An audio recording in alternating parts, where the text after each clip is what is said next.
Καλώς ορίσατε στο Άργος. Το Άργος ανήκει στο νομό Αργολίδας και είναι η έδρα του Δήμου Άργους Μυκηνών. Θεωρείται η αρχαιότερη πόλη της Ευρώπης λόγω της ύπαρξης πολλών αρχαιολογικών μνημείων που χρονολογούνται από την ύστερη εποχή του Χαλκού, όταν αποτελούσε ένα από τα σπουδαιότερα κέντρα του μικηναϊκού πολιτισμού. Σήμερα είναι η μεγαλύτερη πόλη του νομού και αποτελεί κέντρο εμπορικών και βιομηχανικών δραστηριοτήτων. Στα βορειοδυτικά της πόλης, σε υψόμετρο 289 μέτρων, στον ομώνυμο λόφο δεσπόζει το τοπόσιμο της πόλης, το κάστρο της Λάρισσας. Η ονομασία του προέρχεται από την κόρη του μυθικού Πελασγού, βασιλιά των πρώτων κατοίκων του Άργους των Πελασγών. Κατά την πελασγική διάλεκτο, Άργους σημαίνει κάμπος και Λάρισσα σημαίνει Ακρόπολη. Το κάστρο οικοδομήθηκε κατά τους προϊστορικούς χρόνους. Τον 5ο και 6ο αιώνα οι Αργοί επισκευάζουν και συμπληρώνουν το τείχος. Το 10ο αιώνα χτίζεται το μεσαιωνικό κάστρο και στους επόμενους αιώνες οι Φράγκοι και αργότερα οι Αενετοί αφήνουν τα ίχνη τους στο επιβλητικό μνημείο. Στα χρόνια της Ελληνικής Επανάστασης, όταν έφτασε η μεγάλη στρατιά του Δράμαλη, υπό τις εντολές του Κολοκοτρώνη, οι Έλληνες κατέλαβαν το κάστρο με αρχηγό τον Δημήτριο Υψηλάντη και το κράτησαν μέχρι τις 24 Ιουλίου του 1822, καθυστερώντας τον εχθρό για να ακολουθήσει ο θρίαμβος των Δερβενακίων μετά από 2 μέρες. Το 1992, το κάστρο της Λάρισσας χειρίζεται διατηρηταίο μνημείο. Σήμερα χρησιμοποιείται κατά διαστήματα για πολιτιστικές εκδηλώσεις και παράλληλα συντηρείται και επισκευάζεται ώστε να είναι ευκολότερα επισκέψιμο από τους επισκέπτες του.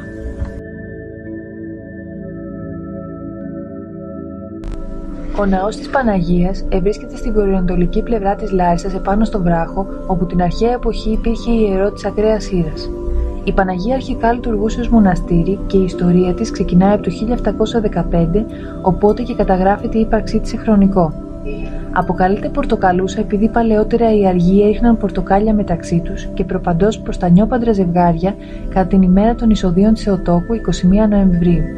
Ο ναός επίσης ονομάζεται Παναγία Κατακεκριμένη από την παλιά εικόνα που ήταν κρυμμένη στη σπηλιά του βράχου και η οποία βρέθηκε σύμφωνα με την παράδοση κατά τρόπο θαυματουργικό. Σήμερα, εντός της μονής λειτουργεί χώρος αναπαράστασης του κρυφού σχολιού.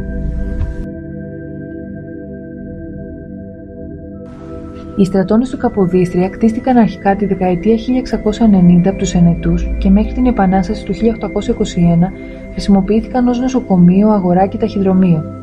Κατά την Επανάσταση, το κτίριο υπέστη μεγάλη καταστροφή. Ξανακτίστηκε από τον Ιωάννη Καποδίστρια και λειτουργήσε για πρώτη φορά ως στρατώνας υπηκού. Το 1850 ο στρατός εγκαταλείπει το Άργος με αποτέλεσμα οι στρατώνες να παραμείνουν ανεκμετάλλευτοι ως το 1889, οπότε και επανέρχεται κάποια μονάδα υπηκού για λίγο.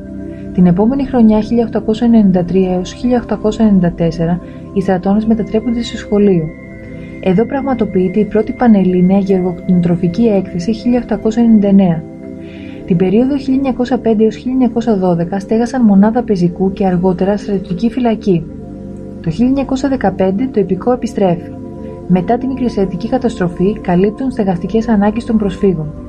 Αργότερα τις εγκαταστάσεις χρησιμοποιεί η χωροφυλακή, ο στρατός, το πυροβολικό, η γερμανική κατοχική διοίκηση και μεταπολεμικά ξανά ο ελληνικός στρατός.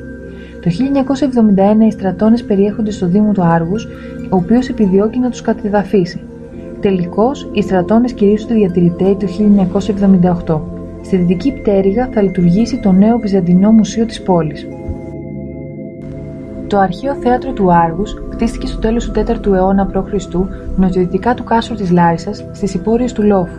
Από τα αρχαία κτίσματα του Άργους είναι το καλύτερα διατηρημένο χωρητικότητας 20.000 θεατών, μεγαλύτερο από εκείνο της Επιδαύρου που χωράει μόνο 14.000. Το θέατρο παρουσιάζει μια αρχιτεκτονική ιδιαιτερότητα που το κάνει να ξεχωρίζει, γιατί σχεδόν όλα τα καθίσματα των θεατών, τα εδόλια, είναι σκαλισμένα στο φυσικό βράχο. Η ορχήστρα είναι κυκλική με διάμετρο 26 μέτρα. Η σκηνή επικοινωνούσε με την ορχήστρα υπογείως για να εμφανίζονται ευνίδια οι ψυχές ή οι θεοί του κάτω κόσμου. Το οικοδόμημα αυτό ήταν ιδιαίτερα εντυπωσιακό και επί Ρωμαιοκρατίας έχει υποστεί διάφορες προσθήκες και αλλαγές. Σήμερα διατηρούνται μόνο τα χαμηλότερα τμήματά του. Το θέατρο συνδέθηκε με την ιστορία του νεοσύστατου ελληνικού κράτους, διότι εκεί έγιναν οι εργασίες της 4ης Εθνοσυνέλευσης το 1829 επί Καποδίστρια.